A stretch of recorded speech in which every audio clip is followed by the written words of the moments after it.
গতকালকের মতো আজকেও এই মুহূর্তে প্রধান উপদেষ্টার বাসভবন যমুনার সামনে বিক্ষোভ করছে ছাত্র জনতা। মূলত আওয়ামী লীগ নিষিদ্ধের দাবিতে তাদের এই বিক্ষোভ কর্মসূচি। আপনারা যেমনটি জানেন যে গতকাল রাত 10:45টার দিকে এনসিপির দক্ষিণাঞ্চলের মুখ্য সংগঠক হাসানাত আবদুল্লাহ একটি পোস্টের মাধ্যমে জানিয়েছিলেন যে আওয়ামী লীগ নিষিদ্ধের দাবিতে প্রধান উপদেষ্টার বাসভবন ঘেরাও কর্মসূচি ডাক দেন। সেই কর্মসূচির ডাক অনুযায়ী সকল ছাত্র সংগঠন তার ডাকে সাড়া দিয়ে যমুনায় এসে উপস্থিত হয় এবং এখানে সেই রাতভর বিক্ষোভ মিছিল করার পরে তারা সকালেও দেখতে পাচ্ছি আমরা তাদের সেই কর্মসূচি অব্যাহত রেখেছে। তো কিছুক্ষণ আগে হাসানাত আবদুল্লাহ তার একটি বক্তব্যে বলেছে যে আন্দোলন তীব্র থেকে তীব্রতর করতে হবে।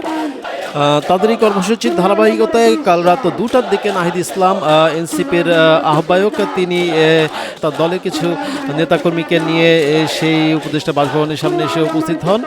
ধীরে ধীরে তাদের নেতাকর্মীরা আরও বাড়তে থাকে। ছাত্র সংগঠনগুলো বিশেষ করে জুলাই ঐক্যের 36 সংগঠনের যে ঐক্য জুলাই ঐক্য সেই জুলাই ঐক্য গত রাতে তাদের কর্মসূচি ঘোষণা করে এবং তারাও উপদেষ্টার বাসভবনের সামনে এসে উপস্থিত হয়।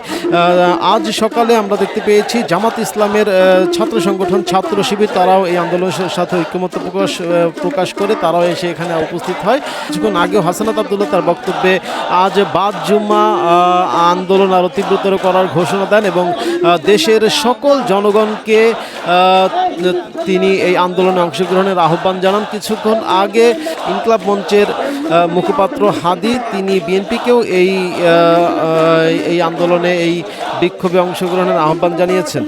আমরা দেখেছি যে আজ দুপুরে প্রধানমন্ত্রী বাসভবনের ঠিক পাশেই ফোয়ারার এখানে একটি মঞ্চ তৈরি করা হচ্ছে। সেই মঞ্চে বড় ধরনের সমাবেশ করবে এনসিপি সহ সকল সংগঠন যারা আওয়ামী লীগ নিষিদ্ধের দাবিতে এক হয়েছেন।